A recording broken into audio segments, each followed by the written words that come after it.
Hello everyone, this is professor MH और आज के इस वीडियो में we will discuss TY BCom direct tax April 2023 में एक क्वेश्चन पूछा गया था। Computation of gross total income mister Kamlesh, question number 4D था, 10 मार्क्स के लिए आया था and this is also suitable for SY BAF and TY BMS also. तो ये अप्रैल 2023 में जो टीवाई बीकॉम में पूछा गया था क्वेश्चन, इसको कैसे सॉल्व करना है, लॉजिकली कैसे सॉल्व करना है विदाउट बाय हार्टिंग एनीथिंग, वो आज हम लोग देखने वाले हैं। तो सबसे पहले क्वेश्चन देख लेते हैं।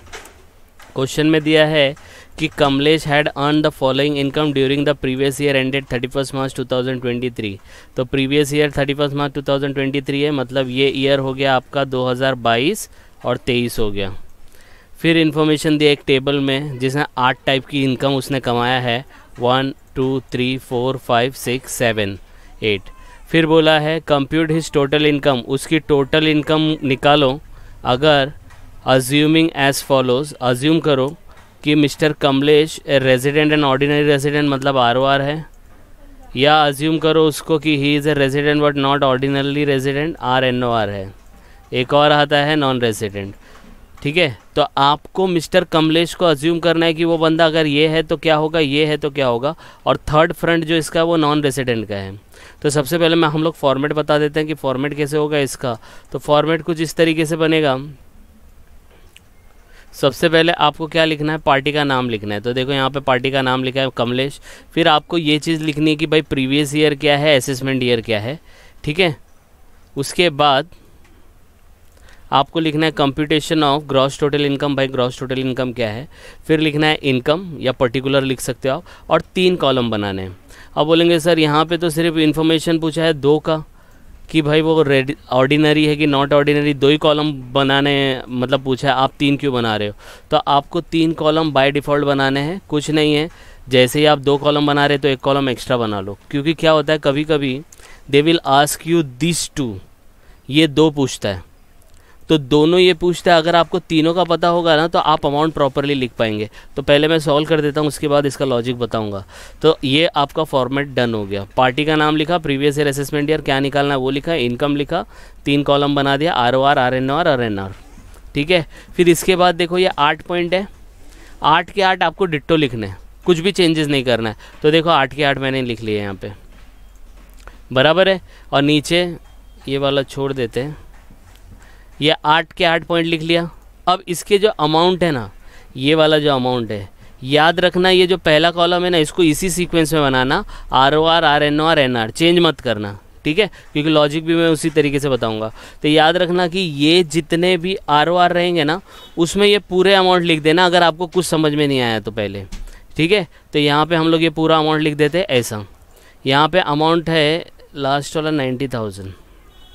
ठीक है, ये उन लोगों के लिए जिनको नहीं समझ में आता है, एंड में एकदम फास्ट करते, तो फर्स्ट कॉलम में पूरे अमाउंट लिख के आ जाने का। सेकेंड वाला डिसाइड करना है। अगर इसमें कन्फ्यूजन होता है ना तो आप क्या करो, इसको मत लिखो,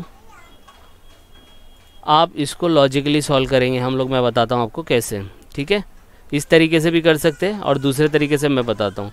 अब ये चैप्टर का ये क्वेश्चन का जब सम आता है तो आपको सॉल्व कैसे करना है, इस तरीके से। Logics to solve practical question दिया है, इनकम, ROR RNOR NR। तो ये 3 कॉलम के हिसाब से एक्सप्लेनेशन दिया है, तो तीनों याद रहेगा। तो 3 ही कॉलम बना के आने का, चाहे 1 का पूछे, 1 कॉलम का पूछे, 2 कॉलम का पूछे या 3 का पूछे, आपको 3 ही कॉलम बनाने अगर आपको फुल मार्क्स चाहिए तो। ठीक है, तो इसमें क्या बोला गया है, अगर कोई इंडियन इनकम है, अगर कोई इंडियन इनकम का मतलब होता है जो इनकम इंडिया से जनरेट हो, ये ध्यान रखो। इंडियन इनकम का मतलब जो इनकम इंडिया से जनरेट हो। जैसे एग्जांपल के तौर पे कोई US वाला बंदा इंडिया में आया, बराबर है, US वाला इंडिया में आया, किसी कॉलेज में लेक्चर लिया, उसको वहाँ से 10,000 रुपये मिले। तो 10,000 नॉन रेसिडेंट ने कमाया क्योंकि US का बंदा है, लेकिन कमाया कहाँ से, इंडिया से कमाया। तो उसको सोर्स बोलते हैं, जहाँ से वो इनकम जनरेट हो रहा है, जिस धरती से वो इनकम जनरेट हो रहा है, दैट इज़ इंडियन इनकम। तो इंडिया से जनरेट हो रहा है, वो इंडियन इनकम हो जाएगी। समझ में आया। तो ये डिसाइड करो पहले, इंडियन है कि फॉरेन है। अगर इंडियन इनकम है ना, तो आंख बंद करके तीनों को टैक्सेबल करने का। तीनों का मतलब ये 3 लोग नहीं है, तीनों स्टेटस पे टैक्सेबल होगा। चाहे आपका स्टेटस ROR हो, चाहे आपका स्टेटस RNOR हो, NR, तो तीनों में टैक्सेबल कर देंगे। अगर फॉरेन इनकम हुआ तो पहले को तो टैक्सेबल है, सेम है, देखो। दूसरे को टैक्सेबल तभी होगा ओनली इफ़, ये वर्ड याद रखना, ये वर्ड्स आते हैं controlled, manage, setup, operate from India. ऐसा वर्ड आया ना तो समझ जाना यहाँ पे भी टैक्सेबल करना है। अगर ये वर्ड्स नहीं आए ना तो यहाँ टैक्सेबल मत करना, नॉट टैक्सेबल करेंगे।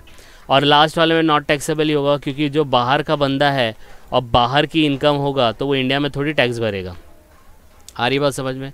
तो ये 2 लाइन का कॉन्सेप्ट है, याद रखें तो आपको पूरा आ जाएगा। चलो स्टार्ट करते हैं। तो देखो, पहला आपको सिर्फ ये फाइंड आउट करना है कि इंडियन है कि फॉरेन है। इंडियन है तो तीनों को, फॉरेन है तो पहले को और लास्ट वाले को नहीं, और दूसरे वाले को तभी होगा अगर वो control, manage, setup, operate from India होगा। तो बस डिसाइड करते हैं। पहला, income earned in India but received in Paris. भाई तुम पेरिस में लो, पानी के अंदर लो, आसमान में लो, कहीं पे भी लो, लेकिन इंडिया की इनकम है ना ये, तो ये तीनों को टैक्सेबल आ जाएगी। तो यहाँ पे देखो ये तीनों का अमाउंट आ जाएगा। आ रही है बात समझ में? तो 2 लाख। तो अमाउंट आपको लिखना है, ये देखो ये amount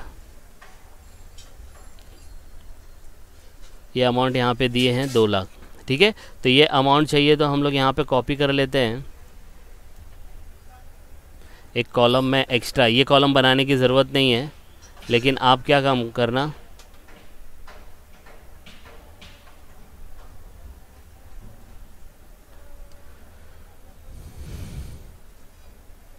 just wait for 1 minute.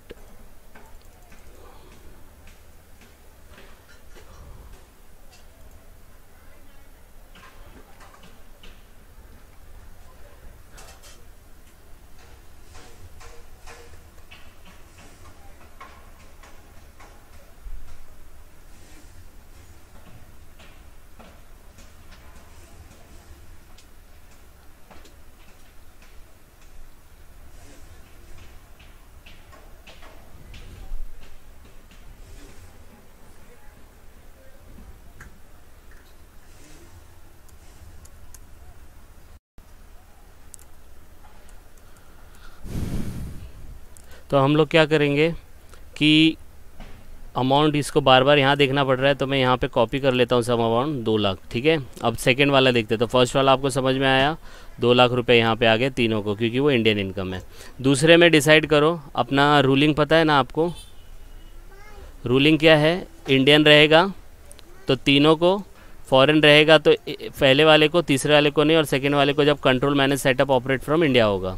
Second वाला, income from business in UK, UK मतलब United Kingdom, control from India. आ गया कंट्रोल फ्रॉम इंडिया, आ गया ना? तो पहले वाले को तो टैक्सेबल है क्योंकि ये फॉरेन इनकम है।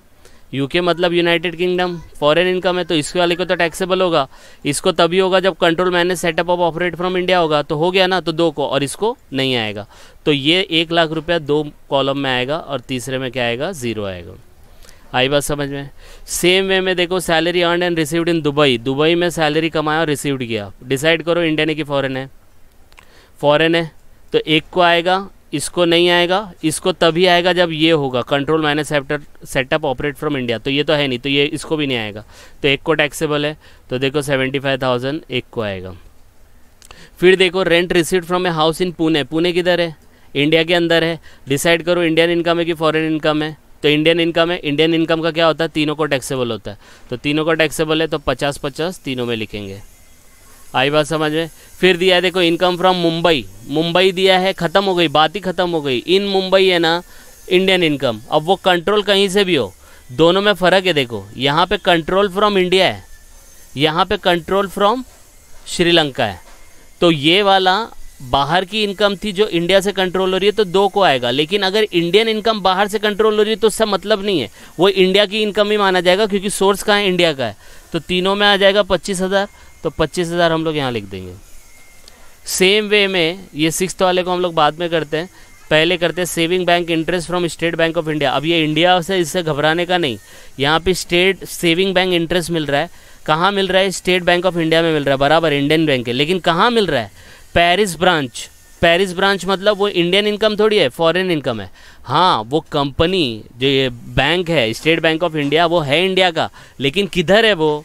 पेरिस में ना। आपको सोर्स देखना पड़ेगा। सोर्स मतलब कहाँ से जनरेट हो रहा है? जनरेट वो इंडिया से नहीं हो रहा है, पेरिस से हो रहा है। पेरिस से हो रहा है तो फॉरेन हो गया, और फॉरेन सिर्फ 1 को आएगा, ये दोनों को नहीं आएगा। इधर पे दिया ना फॉरेन इनकम एक को टैक्सेबल, इसको तभी होता है जब control manage setup operate from India, इसको आएगा नहीं। समझ में आया। Next, income agriculture income from land in Ireland, Ireland से इनकम मिल रहा है। आयरलैंड का इंडिया में है क्या? नहीं ना, डिसाइड करो इंडियन है कि फॉरेन है। फॉरेन है, इसको आएगा, इसको नहीं आएगा, इसको तभी आएगा जब control manage setup operate from India होगा। तो ये तो कुछ भी नहीं हो रहा है, तो एक ही को आएगा, दो को ज़ीरो हो जाएगा। आ रही है बात समझ में। अब देखते हैं ये वाला past untaxed profit brought to India, India में लेके आ रहा है। तो आपको लगेगा कि भाई ये इंडियन इनकम बन जाएगा, इंडिया में आ रही है, लेकिन नहीं। आप देखो यहाँ पे जो लॉजिक मैंने बताया था, यहाँ पे मैंने शीट बनाया है, यहाँ पे देखो लिखा भी है। इसका मतलब होता है रेमिटेंस, रेमिटेंस जो होता है वो ट्रांसफ़र होता है जिसको हम लोग नॉट टैक्सेबल बोलते हैं। Remittance is not taxable to anyone, just transfer होता है। Example past profit brought to India. तो ये क्या है, ये जो यहाँ पे आपको क्वेश्चन दिया गया है,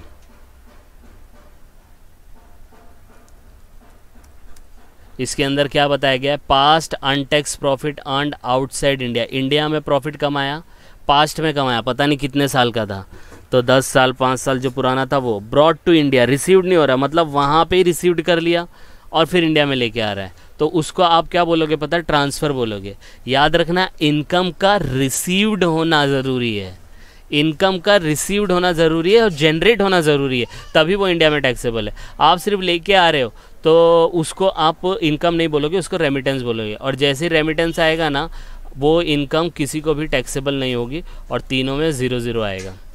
इसका बेस्ट एग्जांपल दूँ मैं आपको, जैसे आपकी जेब में 100 रुपये पड़े, 10-10 रुपये की नोट पड़ी है, बराबर है।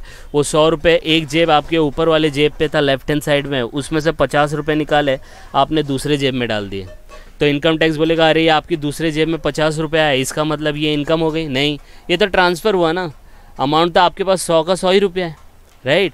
तो ये जो ऐसा वर्ड आएगा ना, past untaxed profit earned outside India brought to India, इसको हम लोग कहते हैं रेमिटेंस। क्या बोलते हैं? और रेमिटेंस इंडिया में टैक्सेबल नहीं होता, तो ये तीनों में 0 0 आएगा। आ रही है बात समझ में।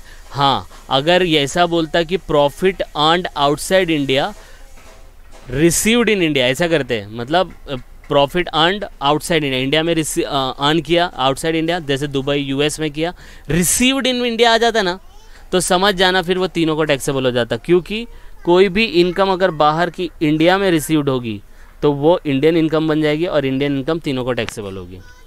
ठीक है, तो इसको मैंने बहुत अच्छे से एक्सप्लेन किया है। इसका जो बेसिक इंट्रोडक्शन लेक्चर है उसका लिंक डिस्क्रिप्शन में दिया है, वहाँ जाके आप इसका कॉन्सेप्ट को और भी क्लियर कर सकते हैं।